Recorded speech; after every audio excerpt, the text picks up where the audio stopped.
નમસ્કાર, ચેકપોસ્ટ લાઈવમાં આપનું સ્વાગત છે. હું નડિયાદથી ગૌતમસિંહ સુદાન. આપ આ જે દ્રશ્યો જોઈ રહ્યો છો એ તમે ભૂલ નથી કરી રહ્યા, એ નડિયાદના દ્રશ્યો છે. અને આ મહાનગરપાલિકાના કર્મચારીઓ અને જે લારીઓવાળા છે તેઓની વચ્ચે ઘર્ષણ ઊભું થયું છે. અને આ મારામારીના દ્રશ્યો છે જે ખુલ્લેઆમ બજારની વચ્ચે કોઈ પણની બીક રાખ્યા વગર આવી રીતે મારામારી કરવી તે નડિયાદને શોભતું નથી.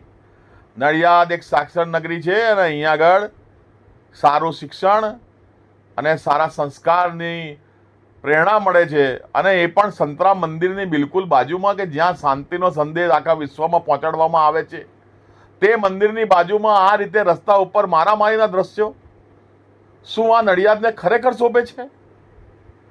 મહાનગરપાલિકાના અધિકારીશ્રીઓ, આપને નમ્ર વિનંતી કે તમામ મહાનગરપાલિકાના દબાણ વિભાગના કર્મચારીઓને બોડી વોર્ન કેમેરા આપી દેવામાં આવે કે જેઓ આવી રીતે ઇન્વેસ્ટિગેશન કરવા નીકળતા હોય તો એ તમામ રેકોર્ડિંગ એમના બોડી વોર્ન કેમેરામાં આવે, કે જેના થકી ખોટું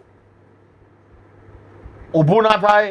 આ ઘર્ષણ ખરેખર સત્ય બહાર આવે કે કોનો વાંક છે, કોનો વાંક નથી.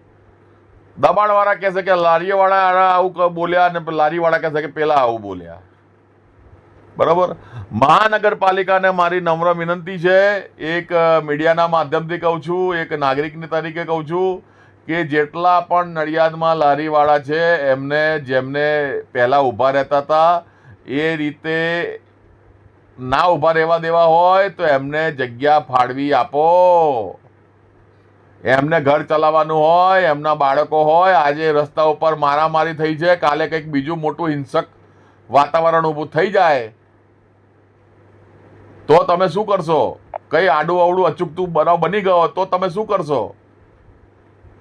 એના કરતા સારો રસ્તો એ છે કે જેટલા પણ લારીવાળા છે એમને એમની જગ્યા ફાળવી આપવામાં આવે, જેથી કરીને તેઓ તમારે એમની રોજીરોટી કમાઈ શકે અને આ ઝઘડા બંધ થાય. જો તમે જગ્યા ફાળવી નહીં એટલે ઝઘડા ઉત્પન્ન થાય છે ને. જ્યારે મહાનગરપાલિકા બની નડિયાદ, ત્યારે એ ટાઈમે જ તમારે એ જગ્યા ફાળવવાની હતી, જેથી કરીને બધા ખાણીપીણીવાળા કે જે બી લારીઓવાળા છે એમને તે જગ્યાએ જઈને એ લોકો ઊભા રહે ને એમનો ધંધો કરે. પણ આ તો તમે હટાવી દીધા, પછી બીજી કંઈ વાત જ નથી કરતા. કોને ક્યાં ઊભું રહેવાનું, શું નહીં. અમુક ઓળખાણવાળા છે એમને ઊભા રહેવા દેવામાં આવે છે. એ તો અયોગ્ય બાબત છે ને. એટલે મારી મહાનગરપાલિકાને વિનંતી કે તમે જોઈ શકો છો આ દ્રશ્યો, આ વિડીયોમાં ખુલ્લા હાથની મારામારી, કે જે ખરેખર એક ખૂબ જ ગંભીર બાબત છે અને આ નડિયાદને શોભતું નથી. આ રીતે આ કોઈ આપણે કંઈ અહીંયા નડિયાદના રોડ ઉપર આ કંઈ નડિયાદ છે, ગુજરાત રાજ્ય છે, આ ગરવી ગુજરાત છે. શું આ રીતે આપણે ગુજરાત મોડલ સ્થાપિત કરીશું? એટલા માટે શાંતિથી આ બધાનો એક જ ઈલાજ છે, જે લોકો લારીવાળા છે એમને એમની જગ્યા ફાળવી આપો, જેથી કરીને આ ઘર્ષણ જ ઊભું ના થાય. ત્યાં આગળ બંધ કરાવવા જશે લારી તો પેલા લોકો સામેવાળા ભડકવાળા જ છે. બરોબર. એના કરતાં તો એવું છે કે અમને એક બેસવા માટે પ્રોપર જગ્યા, ધંધા માટે જગ્યા ફાળવી આપવામાં આવે તો ઘર્ષણ જ બંધ થઈ જાય. બીજું તો હું શું કહી શકું એક નાગરિક તરીકે. પણ આજે મને આ બહુ દુઃખ થયું છે આ નડિયાદની આ પરિસ્થિતિ જોઈ.